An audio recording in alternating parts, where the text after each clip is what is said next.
Mwami Yesu, Mana igira neza, Mana ifite ubutware n'ubushobozi, ni wowe wenyine ugira icyo urema ukagikomeza. Ni wowe wivugiye muri Yeremiya 33 urandika ngo ntabaza ndagutabara, nkwereka ibikomeye biruhije utamenya. Ni byinshi bikomeye imbere yacu, ni byinshi bitwereka kugaruka kwawe, ni byinshi bitumye abantu badamarara, ariko turagusabye muri uyu mwanya kugira ngo ubu butumwa tugiye kuvuga buhindure imitima, kandi izi ndirimbo zifashe uwaruguye umwuma, uwarugiye kugwa, uwarunaniwe. Uri Imana ikinga ntihagire ukingura, kandi iyo ukinguye nta n'umukinga. Muri uyu mwaka turagushimiye kuko ari wowe wenyine wo kwizerwa, ni wowe wenyine ushobora byose, ni wowe wenyine ujya ufasha umuntu muri kondisiyo iyo ari yo yose, ari ubuzima bw'ishuri, ari ubuzima busanzwe. Uri Imana yo kwizerwa, ni wowe utajya unanirwa. Ndagusabye kugira ngo umwuka wawe wera angumeho, umwuka wawe wera ntamveho, kandi nk'uko Mose yavuze ngo nutajyana natwe ntaho tujya, nanjye ntajyanye nawe muri rivuga butumwa sinarishobora. Aho umuntu ashobora kubaho akwiringiye, Mwami ndagusabye kugira ngo ukomeze uduhe imbaraga. Iyi cano komeze uyagure mu izina rya Yesu, cyane ko nta yindi ntego usibye kwamamaza ubutumwa bwiza buruhura, ubutumwa bwiza umuntu yakira akababarirwa ibyaha. Urakoze, turagushimiye mu izina rya Yesu, amen. Yesu ashimwe. Bene data, nongeye kubasuhuza muri uyu mwanya, mbifuriza amahoro y'Imana. Hashize iminsi itari mikeya ntashobora kuba twaganira ijambo ry'Imana kubera amasomo menshi, ariko Yesu yaravuze ngo uko murushaho kwegera umunsi w'imperuka mujye munarushaho guterana kwera. Ngarutse rero ngira ngo tubanze turirimbane indirimbo ntoya, hanyuma tuganire ijambo ry'Imana, kuko ijambo ry'Imana ni umuti. Ijambo ry'Imana riraruhura, ijambo ry'Imana rirakiza. Iyo ndirimbo iravuga ngo hahirwa umuntu udakurikiza imigambi y'ababi, ntahagarare mu nzira y'abanyabyaha. Imana ibaha umugisha. Hahirwa umuntu udakurikiza imigambi y'ababi, ntahagarare mu nzira z'abanyabyaha. Hahirwa umuntu udakurikiza imigambi y'ababi, ntahagarare no mu nzira z'abanyabyaha. Kandi ntiyicarane n'abakobanyi, ahubwo amategeko y'Imana akaba ariyo yishimira. Kandi amategeko yayo akaba ariyo yibwira ku manywa na nijoro. Hahirwa uwababariwe ibicumuro bye, maze ibyaha yakoze byose bigatwikirwa. Hahirwa umuntu Uwiteka atabaraho gukiranirwa, umutima we ntubemo uburiganya. Umuntu nk'uwo nateze kugubwa nabi, kandi icyo azakora cyose kizamubera cyiza.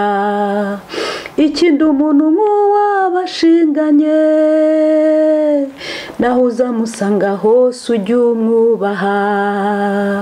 Byashoboka ko wamurusha amashuri, ushobora kumurusha n'uburanga, wamurusha amafaranga rwose menshi, ushobora kumurusha imiryango ikomeye, wamurusha kubyara abana benshi, ariko numubona ujye umwubaha.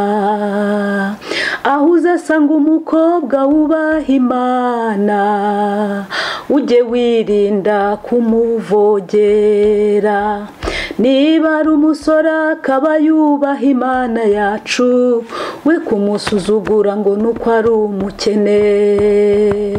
Niba niba ari umubyeyi yubaha Imana we kumusuzugura ngo nuko yapfakaye, niba ari umugabo wubaha Imana we kumusuzugura ngo ubona nta mibereho afite.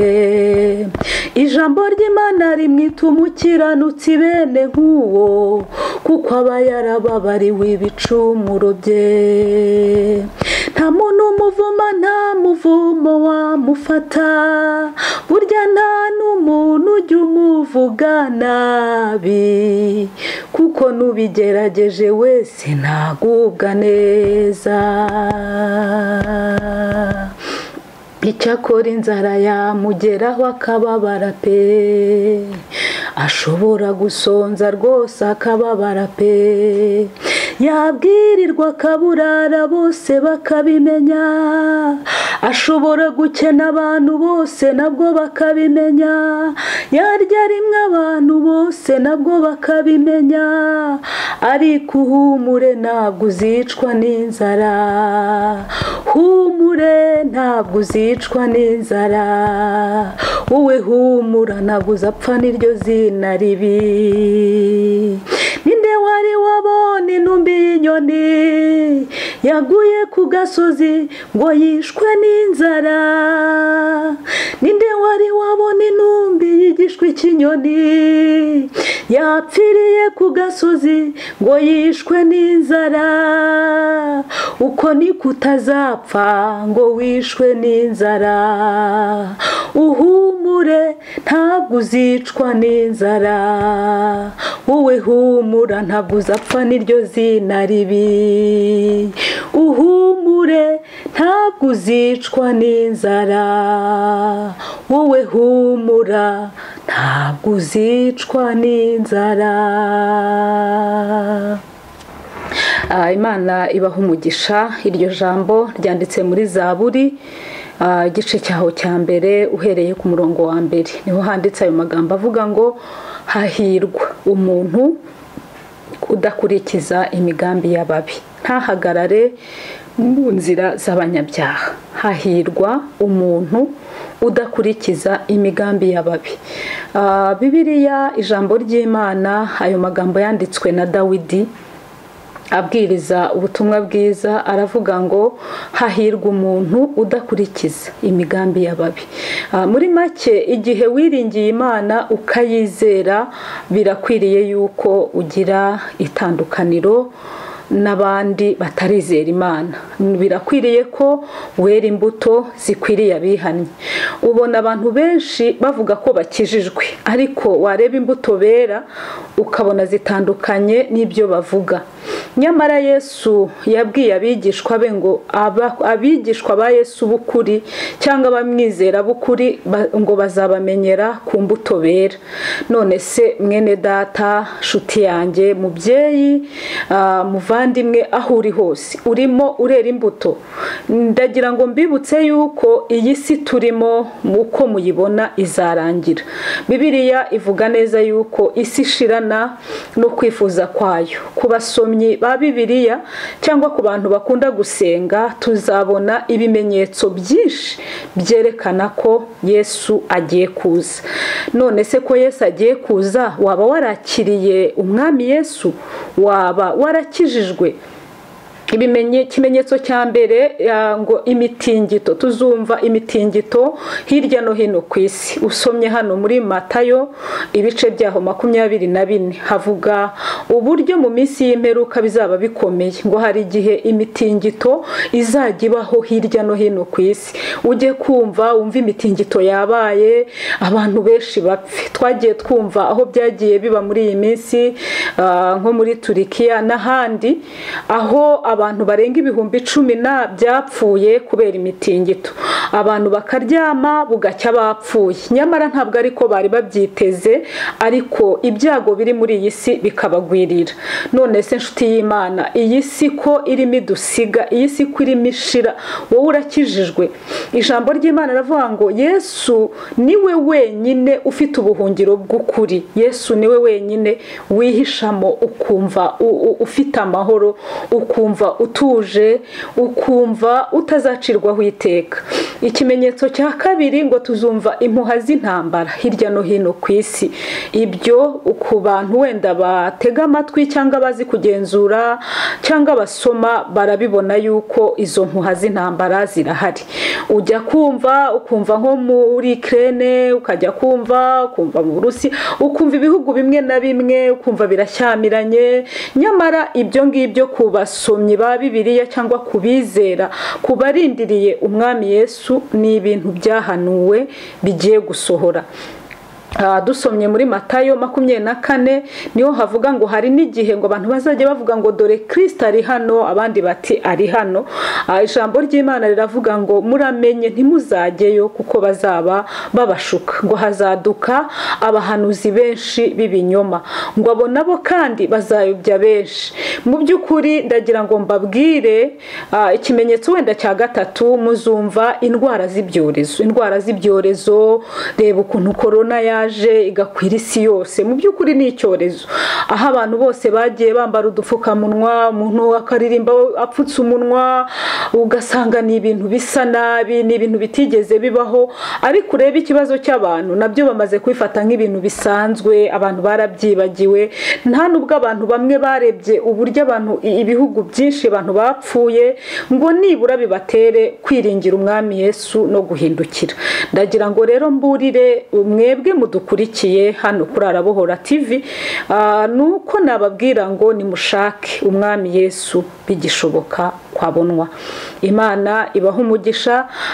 Ikindi kimenyetso niki cy'ubutinganyi nacyo kirimo, nabyo ni ibihe bya nyuma, nibitwereka ko Yesu agiye kugaruka, aho abantu batakinyuzwe nuko baremwe. Usomye mu Itangiriro ibice byaho 6 ugakomeza kuri uwo murongo wa 13, hari aho byanditse ngo Imana yicuza ko yaremye abantu mu isi, ngo biyitera umubabaro. Reba hiremo umugore, ariko igihe kikagera umugore akumva atakinyuzwe nuko ari umugore, akumva ashaka kuba umugabo, akaba yagenda akibagisha, akikuramo uko Imana yamuremye, akumva ashaka guhinduka ukundi kuntu. Ngewe maze iminsi nkora research kuri icyo kintu, byarambabaje cyane, aho abantu batakinyuzwe nuko Imana yabaremye, so batangiye gusuzugura Imana, batangiye kumva ko hari ukundi kuntu bamera.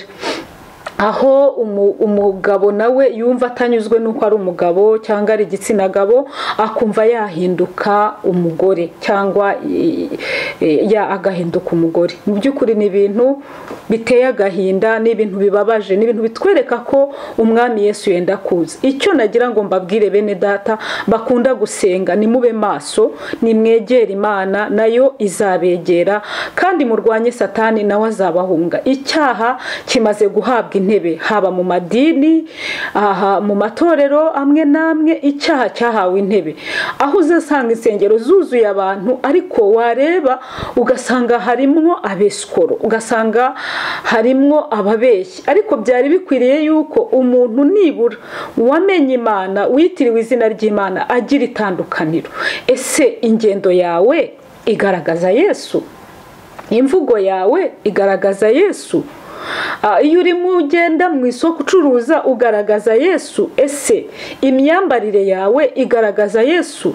Ubona abantu bageze aho babura uko bifata mu by'ukuri, aho abantu basigaye bagenda bambaye ubusa uko bavutse, akumva ntacyo bimutwaye. Yes, niba warabihisemo ubwo ni ibyawe, ariko ndashaka kubabwira kubamenya Imana rwose, mureke twegera Imana nayo izatwegera. Turwanye Satani nawe azaduhunga, Imana iduhana umugisha. Ndashaka gusoma rino jambo ariryo nsorezaho, riri muri Yeremiya ibice byaho 39 umurongo waho wa 17. Haranditse ngo ariko Uwiteka aravuga kandi ntuzatangwa ariko weho kuri uwo munsi nzagukiza ni ku Uwiteka avuga, kandi ntuzatangwa mu maboko y'abantu utinya. Ni ukuri nzagukiza kandi ntuzicishwa inkota, ahubwo ubugingo bwawe uzabutaburura kuko wanyiringiye ni ku Uwiteka avuga. Amen. Ku bantu rero mwiringiye Imana, ndagira ngo mbature rino jambo ribakomeze. Imana irakubwira ngo kuri uwo munsi bizaba bikomeye. Uwiteka arakubwira ngo nzagukiza, kandi akakubwira ngo nta nubwo uzatangwa mu maboko y'abantu utinya. Uwiteka arakubwira ngo azagukiza kandi ntuzicwa n'inkota. Ntabwo uzicwa n'ibyaha ngo ugwe ku gasozi, ahubwo umwami Yesu afite ukuntu azakurinda, afite ukuntu azagukiza, afite ukuntu azaguha ibyiringiro.